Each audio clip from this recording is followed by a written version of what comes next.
You know, the iPad turned itself off there, and I think actually that I didn't record any of this. And what's terribly shocking is that I just said something that I felt really delighted with. So there, that's a little punch in the ego for me. I finally arrived at the meaning of all creative action. And you missed it. Thank God, says you.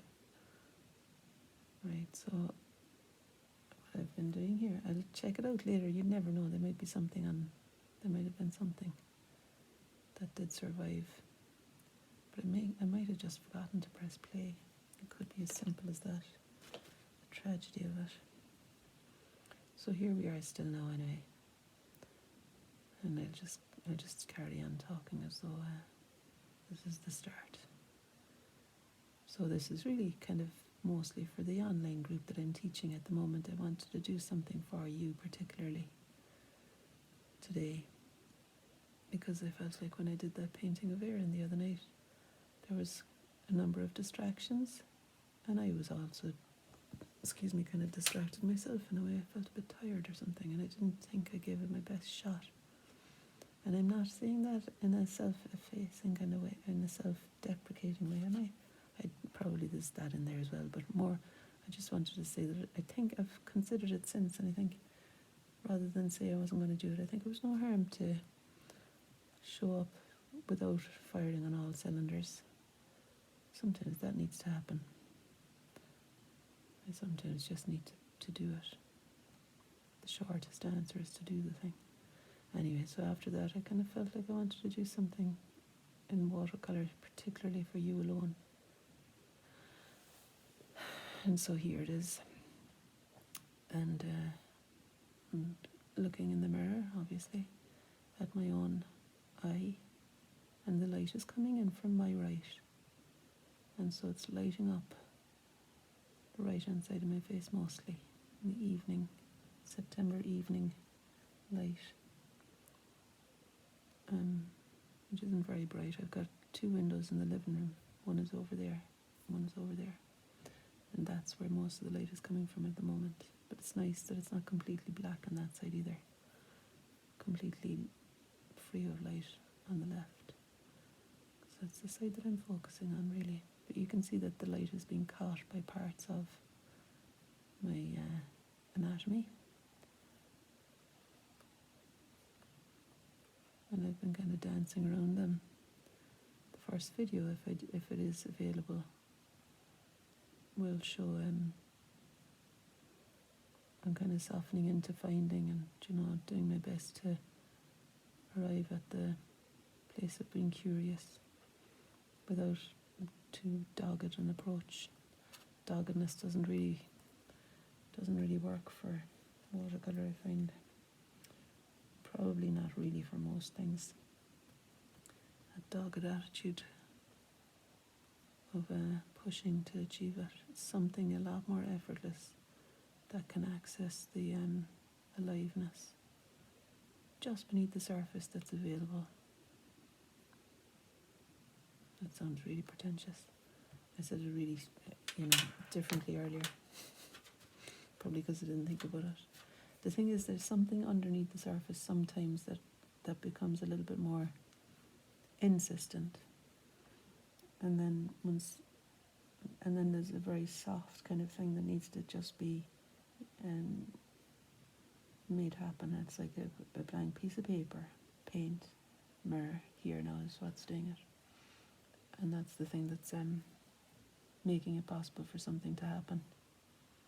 I suppose your creativity, life is creative.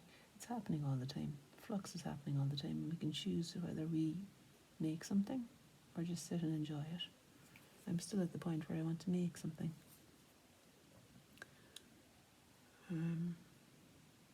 I suppose nirvana is where you can just experience it without needing to manifest anything. Because I know all about that. Alright, stop it now. There's a bit of shadow here.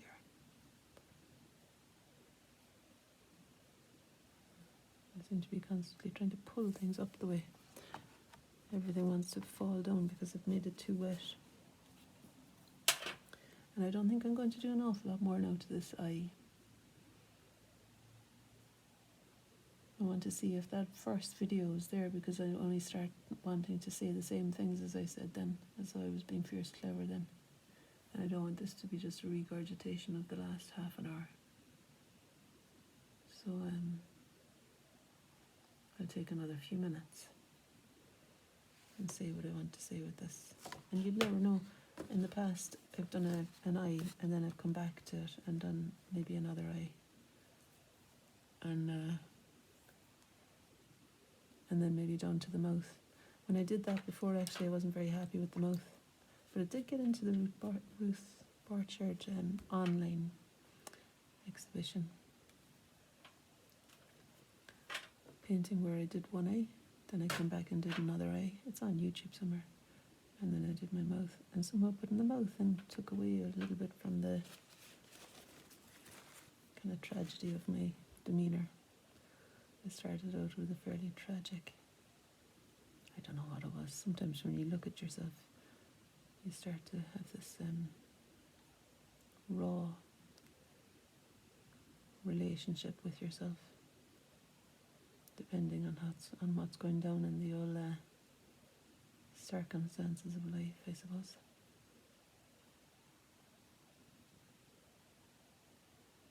I'm going to pull over some light now. So this is pretty much a clean, damp brush.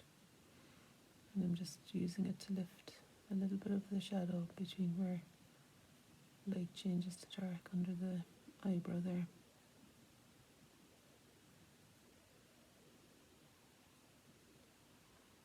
Maybe dry the brush a bit so it soaks up a little bit more.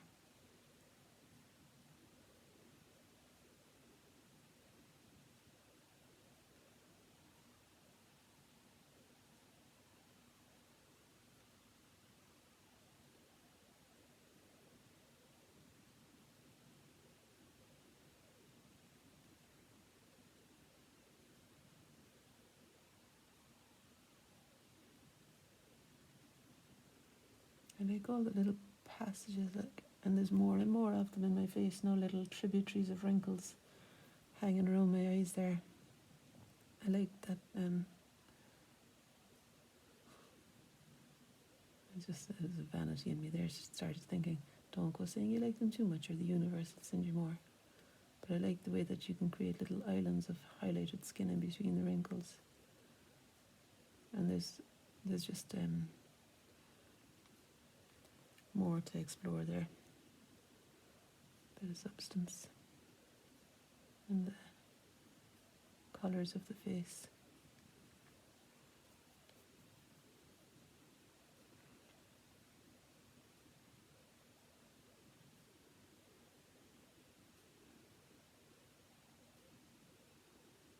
You could call it like a landscape almost, couldn't you, your own face?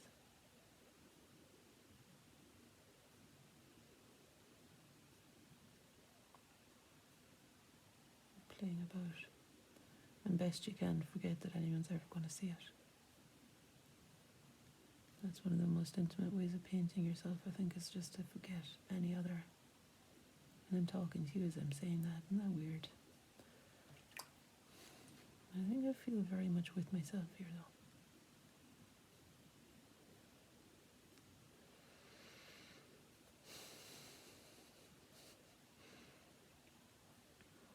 Some cadmium.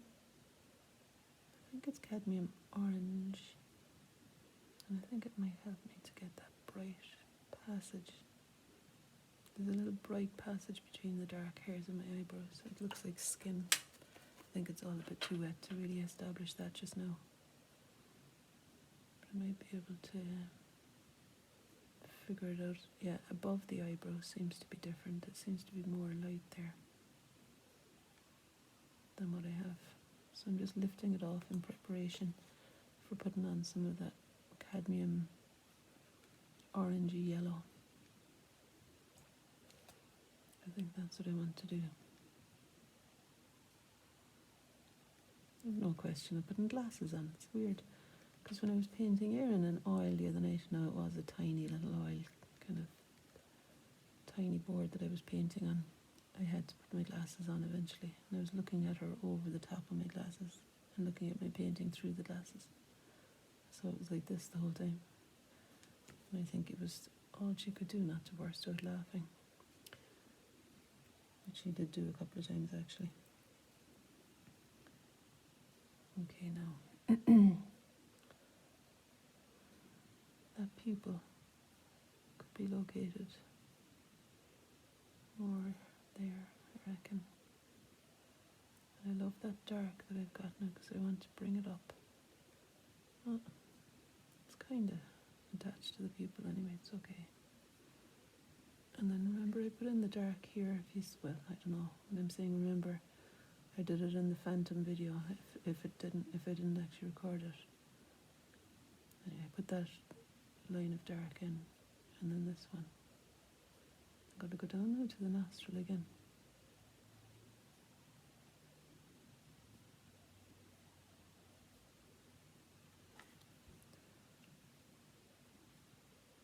This now is way too dark, so I'm just indicating a touch, cleaning the brush, and spreading it out a bit.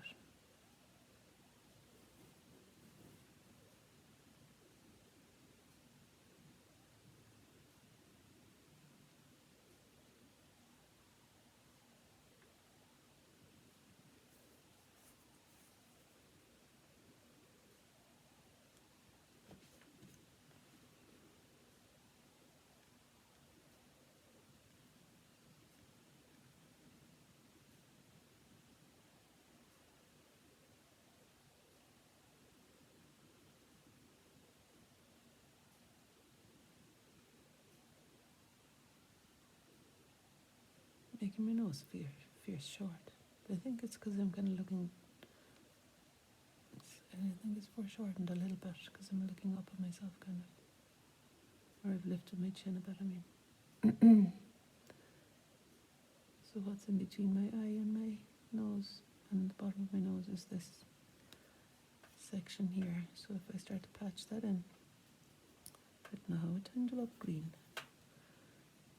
But I think it'll be alright green. If I put that in, it'll let me see more clearly where does the nose actually enter into the equation. I think it's a little bit further down than I've got it right. So I'll just lift that out, that little bit. And then I'm using the yellow ochre. I think it's the yellow ochre that's the best colour for describing my skin there.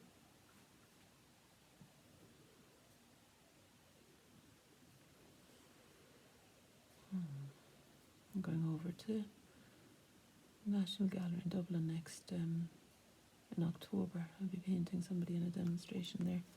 Don't know if it's open to the public or not. We haven't really decided for sure, but I can let you know after the event if it's not.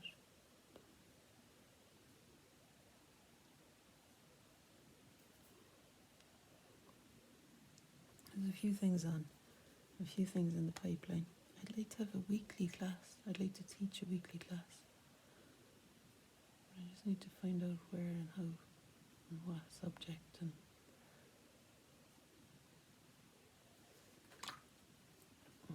I think there's something, I remember Damien saying there's something really quite soothing about having a weekly, I don't know if he used the word soothing, but that's what I heard. My friend Damien, he's an art teacher. He just said, like I was talking to him about structure and order when you work for yourself. And he said he finds the weekly, regular routine a fantastic thing. So I often hark back to that. And I used to teach weekly for the Edinburgh Drawing School, and I really loved it. It was just a bit like the logistics of it getting in. But now, because I was in the centre of Edinburgh, I might do one out here, local. In Midlothian. And I also would love to work with children. Don't know what capacity, but something. I was sitting the other day, this is unrelated, because it was a baby. I was moved by a beautiful little baby. Where was it? was in a coffee shop. I'm not saying which coffee shop because I'm a bit ashamed. It's a chain and I really want to support local coffee shops. But anyway, in this chain coffee shop, there was a little baby sitting in a buggy beside me. And the most gorgeous blue eyes. And just, you know how you can't stop looking at babies sometimes. And just this compelling beauty in his eyes. Kind of rimmed with dark and bright in the centre. Where was I going now? Where was I going to go with this colour?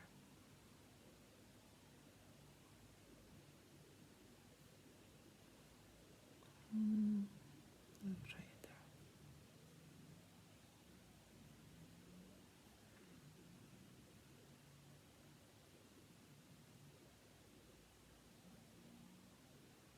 I think I had some plan which I forgot.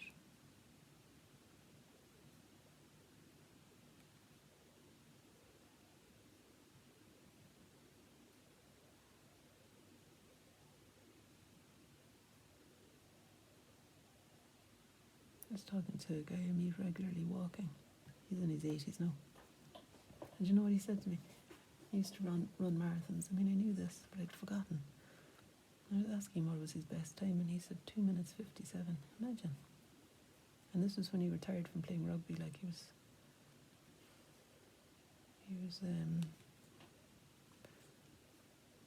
getting on in years. Like he played rugby for 30 years or something, and then retired and took up marathon running for a while. His best time was 2:57. Like I think under 3 hours is incredible. And then here's saying Paula Radcliffe has run close to 2 hours, I think. Amazing woman. One night I stayed up watching all her videos. You get kind of, sometimes you get riveted by a thing, wouldn't you? About our human capacity for greatness, like. And I kept watching all her different wins all over the place.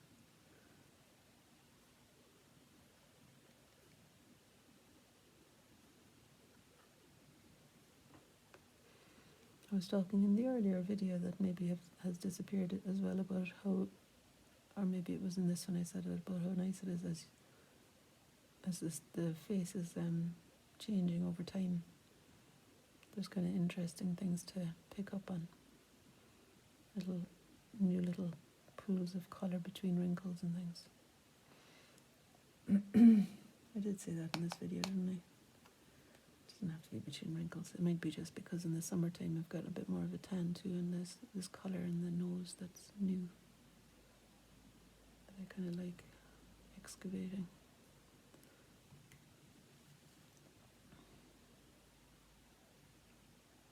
And I like how light reveals form. I'm just remembering all the time that that's the thing that'll reveal form more than colour or anything. It's light.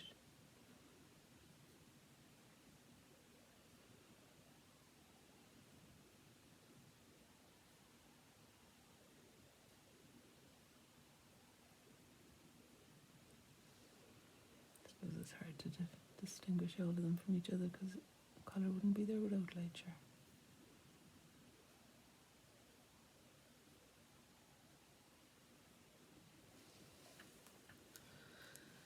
Jeez, I'm dancing around the houses with that iris.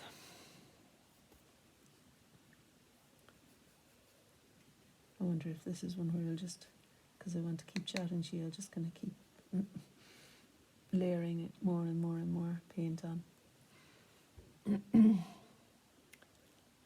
And I won't want to stop because in chatting to you, there's no nonsense going on in my own head. Chatting to you, it's a combination actually, yeah. Talking to you and painting through looking. You know, when you look keenly at something, there's no room then for when you're really wanting to capture what's here, there's no room for anything else to focus on. So the focus is on the thing that you want to capture alone, and how it relates to everything around it. And there's no time to be diluting that with thoughts about yesterday or tomorrow. If it's important enough to you, you'll focus fully on the thing in this very moment. And I think it needs to be the most important thing in the world, is this moment. Until the next one, and then you throw away the previous one. Or it falls away on its own. I'd like to join a philosophy class, discuss all of this stuff. Listen to people talking about this who really know theories all the past philosophers would have had and stuff. I went to a philosophy lecture in the book festival last year, and ended up going along to a writer's retreat run by the same guy, because I just loved the workshop. And then we had I really loved the retreat, so I'm going again next year. Right, I put a bit of warmth on the brush there because I wanted to capture there's a red to the left, a red edge to the white of the eye there. It's not dry enough for me to satisfyingly, well, I'm going to try it anyway. Try and capture the triangle of white, the white of the eye, which isn't actually white. That sits between the iris and the upper surface of the lower lid. And then there's a kind of a lifting out that could happen here too. So I went this morning and took Erin to an interview in Edinburgh. On the way back I had a coffee. Excuse me. There's something about coffee, and I've tied it in fairly closely with tuning into myself and taking time to write and read and be inspired by things. But it comes with the coffee and a muffin, usually. Is that fairly, I don't know if that's a bad or a good thing. Well, it's obviously not a great thing, is it? But I think the worst thing would be to go over it in my head, and it makes me, in my experience, when I tell myself I'm drinking too much caffeine, eating too much sugar, the direct opposite of what I want happens, in that I fixate on it and then can't get beyond thinking of it, and the more I think of it, the more I want it. So it's not a helpful thing for me to ruminate over it. Unless the ruminating, no, it's not ruminating. It might be helpful for me to think, to consider with care what I really want. Chris Westphal in his book Easier says,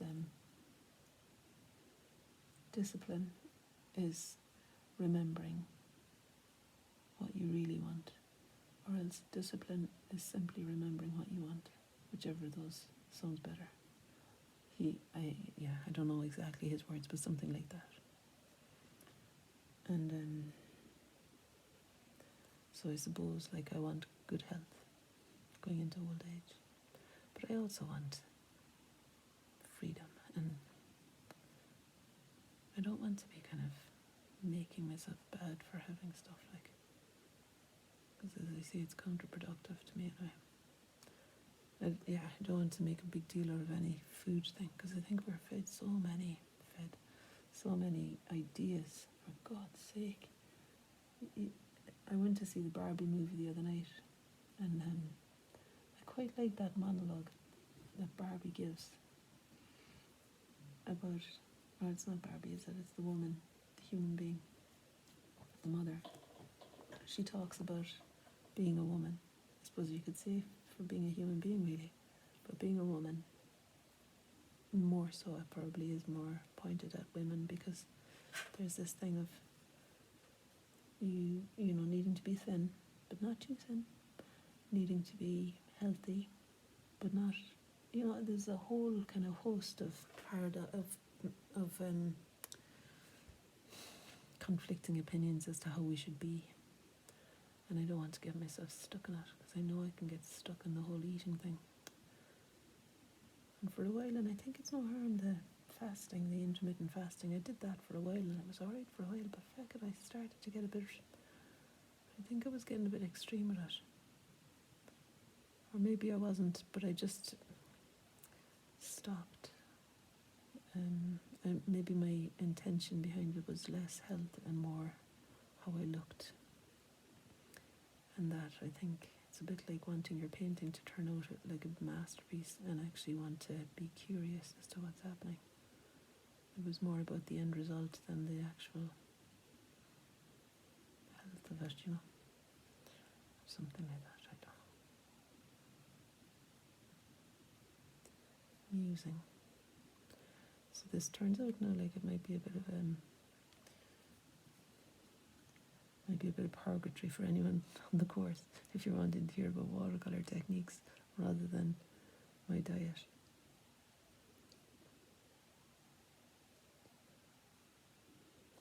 This is the thing, isn't it?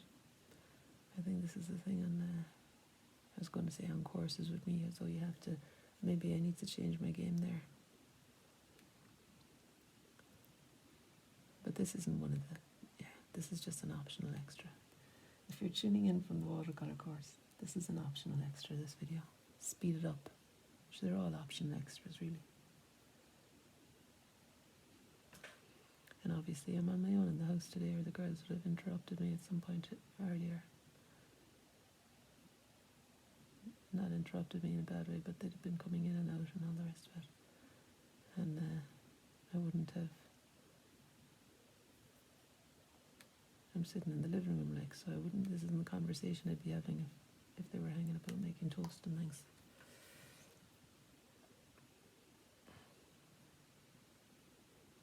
Okay, what am I doing now here? Focus back in.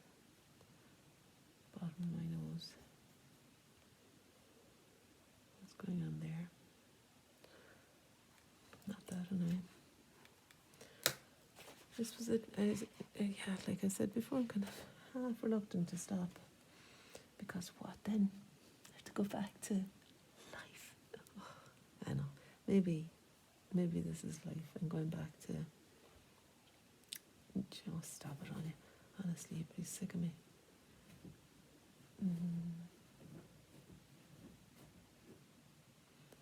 So it's not like any of it is outside of life, is it? Whatever we choose to do.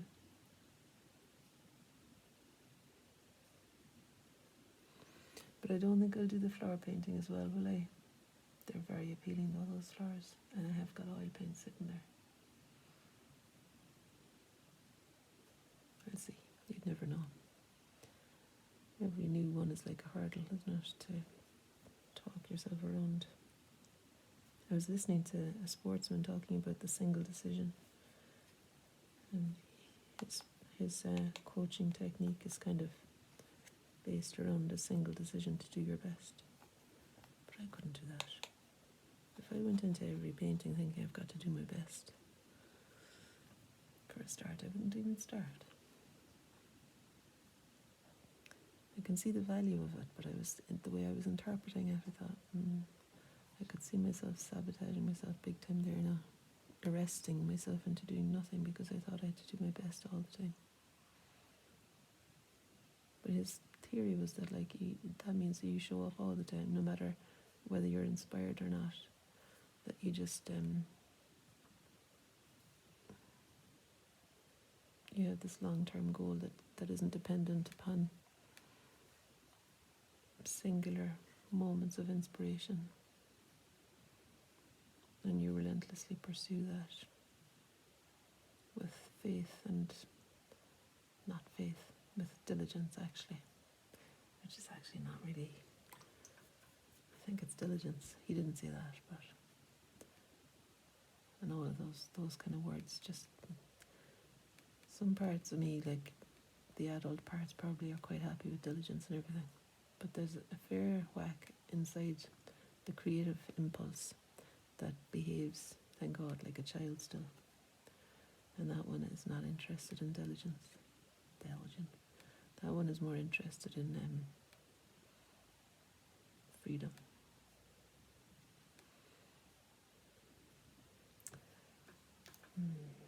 I think that coach was probably interested too in freedom, but maybe I just don't get it.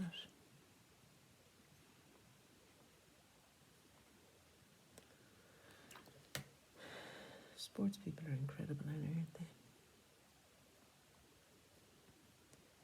Got this incredible capacity to show up over and over and not become despondent, or if they do, to kind of get over it. Very wise people, I would imagine.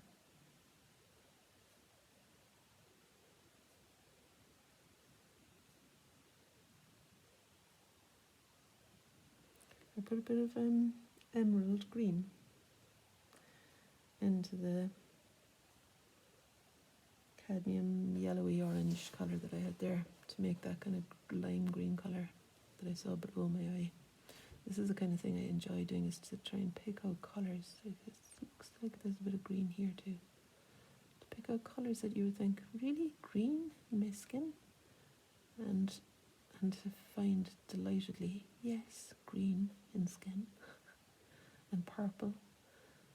And bright blue in places maybe. Well, maybe not bright blue, but, well, sometimes. And even if it's not particularly there all the time, if you've seen a flash of it and for some reason it was dredged up from your memory or something, maybe it's kind of deserving of its place in the painting too. It doesn't all have to be completely faithfully representational of what's here now in this moment in front of you visually. It could be that it's a combination of that, absolutely faithfully observing, but also because we all paint different pictures of the same thing. We can all paint different pictures of the same thing on the same day in the same light. I reckon that we come at it with something predetermined by our own experience of living. And that's a kind of an interesting thing to unfold, isn't it? Because like, we are kind of a mystery unto our own selves, I think. I kind of like that I want to find out stuff that's unique to me alone. And I don't mind if that makes me sound like a fierce self-centered thing. But sure, that's all we can really experience fully, is our own experience.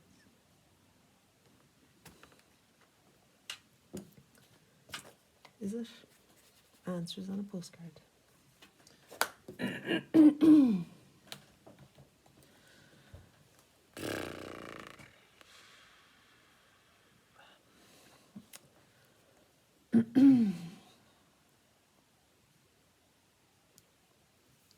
There is this fierce light brightness that's hitting the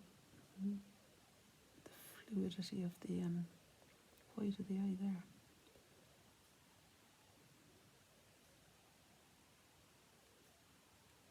Which I don't think I can get with, it's brighter than the white of the paper, like. And then there's the, you see, that's kind of lighter than I've got it, and that's a different shape too. I think maybe I need to wait till it dries a bit more, because I just want to carve out a channel in the centre. Or will I try it now? I'll try it now. You knew I was going to do that, didn't you? Try and just excavate something in the centre that I can later fill in with whatever colour I think is there. I really am milking this, but you can keep going forever. I'm going to go back to the old Leonardo da Vinci quote, seeing as I was best buddies with him. He said, a painting is never finished. No, he didn't. Yeah, he did. A painting is never finished. It's abandoned. And I've not yet abandoned this one. That wasn't the quote I was thinking of. I can't remember who said what or what was it. Oh yeah, Julia Cameron in The Artist's Way. A painting is never finished. It simply stops in interesting places. That's it. So I can keep going while I'm interested. And even if it is that I'm interested more in talking than I am in painting, I am interested in painting and talking. It's the two together. So that's enough to keep me moving, to keep the show on the road here for another while. That red now is quite bright, isn't it? That alizarin crimson. Do you know what happened to me? When I think it was after COVID. See, I lost a load of hair, and this at the front, this short hair at the front, is my hair growing back again, I think. That's my interpretation of events around that. I'm glad it's growing back, if that's what it is. It was fairly shocking. I remember bawling, crying at the time, thinking, what is going on with me? I thought I was so stressed out, my hair was falling out. Could have been that. I'm not sure. Anyway, I'm fine now. Completely fine. I'm better now. Somebody said that to me one time, and I was giving a demonstration, and I was speaking to people who had been at my courses before and things, and who had signed up for my newsletter, and I think one woman there was maybe not familiar with my newsletter, and I spoke to the class about having, because I said in one of my newsletters how I was struggling with my mental health, for a while there. I don't know which one it was now, you just have to trawl back through them all. Anyway, I was just, after that I felt I needed to address it when I went to speak to groups and stuff and give demonstrations, that I couldn't just go in then and kind of carry on as though nothing had happened. So I needed to mention the whole thing around my mental health, and that I wasn't about to run out the door or anything. Do you know, there was something like that. I don't know what it was. I felt I needed to address it anyway. And a lady in the front row who obviously hadn't really read my newsletters, she didn't know me at all, I'd say, she said something like, yeah, but you're all better now.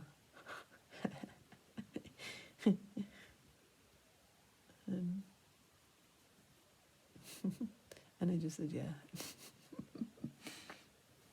Who knows?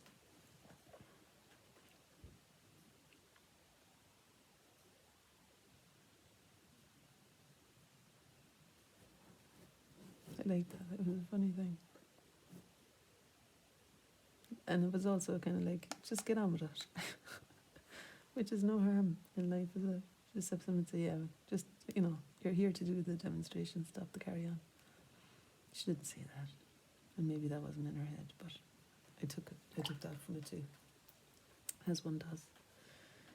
I want to make the nostrils still read as being different here.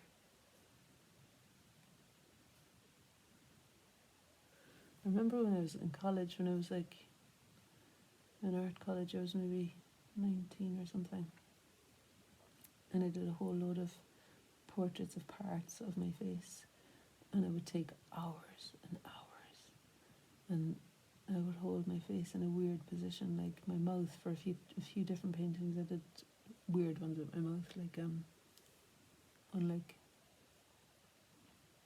I can't remember now. I think my hand was pushing my mouth or something. Obviously I didn't have my two hands in there though. Anyway, there was a kiss, like, so I kept my mouth like that for ages, like hours.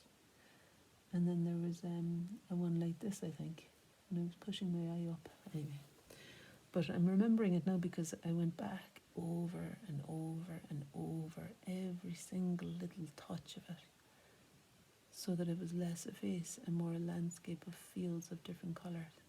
And sometimes people didn't see a face in it at all, even although it was the most detailed thing.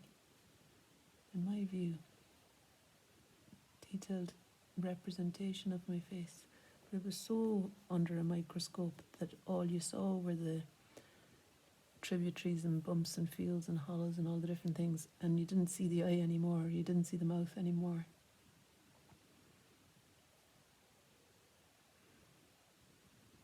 So today's the 17th of September, isn't it? Mm-hmm. We have the equinox in a few days' time.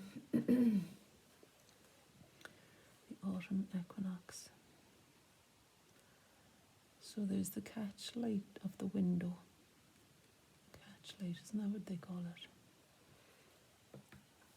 The bright light falling on my iris. But what it is, as far as I can see, is it's the reflection of the bright shape of the window. And here again is something that's, I guess, brighter than the white of the paper. There and there. Very interesting to try and figure out a way of explaining that without compromising on its brightness. I mean, you could always subdue the whites elsewhere a little bit, but really to make them that bright, I think I might need to put on silver. No, not silver, but you know, something like iridescent white. And I do have kind of white pearly things and stuff that I got for painting the sea scene on the landscape course last year. It turned out dreadful, by the way. But I have got those little kind of watercolour mediums with beads in them and stuff to make something really shiny. You know, in the way that Kurt, if you don't know him, Kurt Jackson, he's an amazing painter. I love the way he uses bright things to explain the brightness of the glitter of sun and sea. The way he uses materials that have got, I don't know, glittery flakes in them or something. But he really gets that sun and sea iridescence in his work. Partly through contrast of dark and light, but it must be more than that. I feel like it's got such brightness to it that it's definitely a medium that's just a really bright medium. It's got radiant kind of components in it that shimmer against, that kind of shine on their own, you know. What's that word?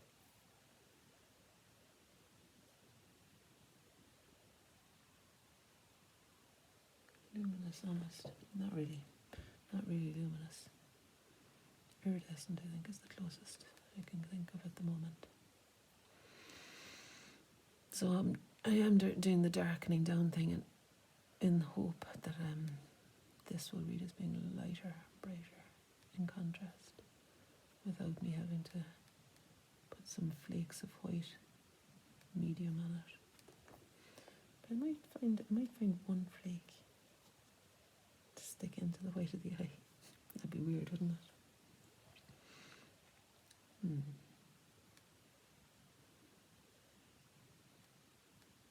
Just a few broken veins here and there.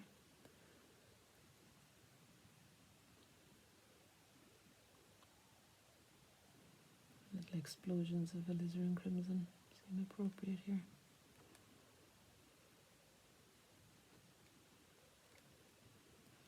I think yellow ochre into that. Maybe even a touch of burnt sienna-like colour there.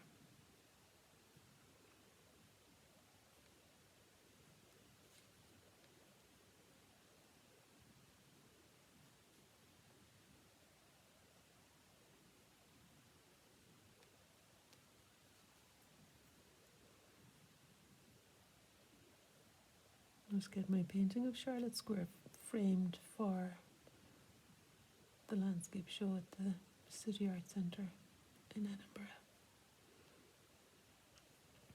was pleased to get that in.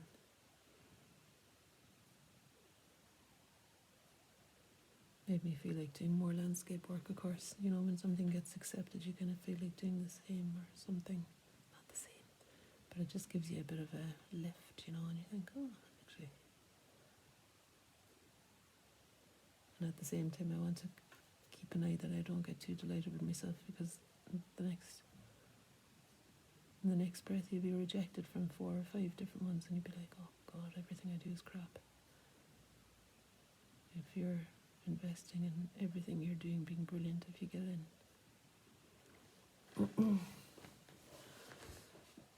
Anyway. Maybe a little bit of yellow ochre in the iris. Just to the left.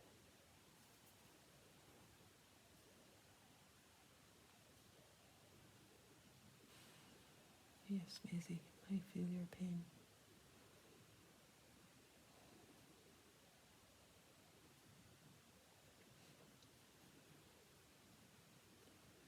I'm kind of reluctant to stop because I'm not sure what to do next in my life. Isn't that a funny thing? And I'm afraid if I've not got it to do, if I've not got something that I need to do, that I might wallow. But it'd be nice to just rest, to be able to stop doing anything. That's a place I really love. To be able to stop doing anything and not have any impetus to push forward and then see what comes. That's a really fruitful place. It's like the thing about leaving a part of your garden weedy so that God can... Isn't there some phrase about this, some quote someone said about God being able to work his magic, or her magic, if you leave part of your garden a little bit wild. So that thing of showing up without an agenda. You never know what might happen. I'm reading a book. Sometimes reading will do that, won't it? Depending on the story, depending on the book. I'm reading a book called Waiting on the Last Bus by Richard Holloway, and it's about life and death. That's all. Just in case you thought I needed a little bit more of that moroseness. Actually, it's not morose. Some of it is, but it's entertaining. I like it. Maybe inspiring more than entertaining. I liked his talk with Alison Watt at the book festival last year. They had a chat, they're friends, and it was a really lovely thing to be in on their conversation. I think you might be able to access it on the, whether you have to buy it or not, but you might be able to access it on the book festival website. He was there again this year, but I missed his conversations, and he wasn't talking with Alison Watt this year. I think his conversations this year were to do with grief.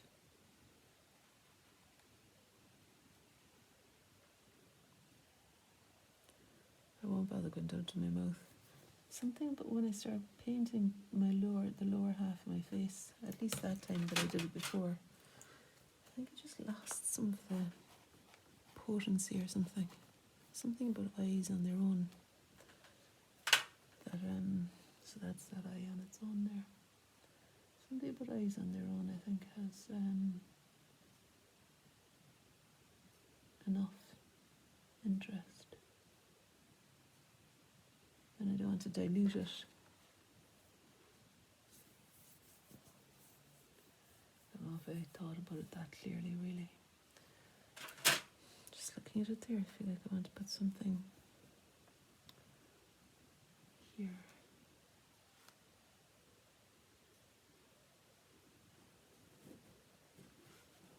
Maybe the forehead goes up higher or something.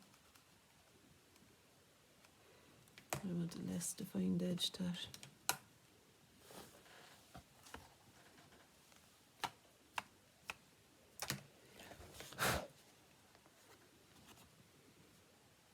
I put that water all over the whole thing and the mirror, as you can see. Cheekers. But I think, there. I think if I just leave it like that now, it'll be fine. You're probably going to be upside down and inside out and every which way now, but just say goodbye to you. Thanks for being here. All the best.